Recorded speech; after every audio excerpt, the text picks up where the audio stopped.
So many people don't know that I was an elite hockey player in my youth and through my college years. So I grew up in the hockey community. So last week, when the Chicago Blackhawks scandal emerged with Kyle Beach and the sexual assault that essentially got swept under the rug. I took close connection. I was about halfway through the 107 pages report in the investigation and watched his interview. And there's a few things here that link to just the corporate world and when bottom line driven businesses essentially have skin in the game and how players slash employees can be a casualty of that bottom line driven work model, business model.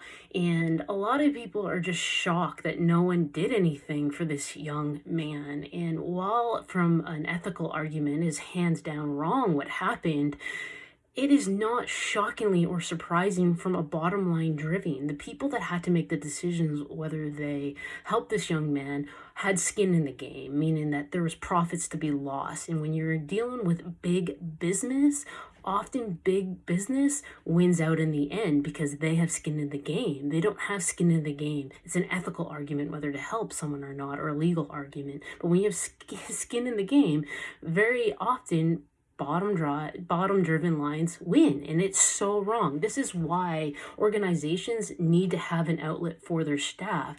The NHL players association was supposed to be there, but they too didn't support them because they too have skin in the game. And this is how this system operates in so many companies globally.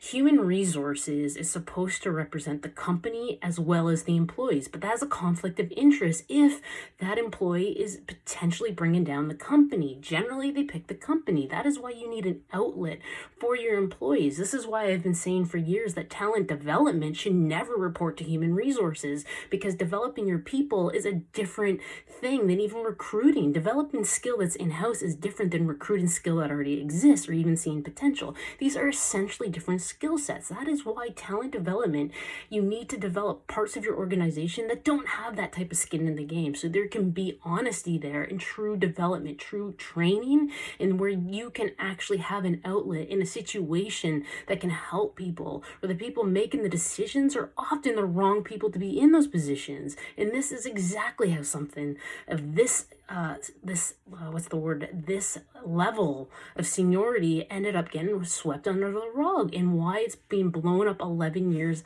later is because the people who were supposed to do the right thing chose what was basically served the company and the bottom line first, and the person came second. And this needs to change.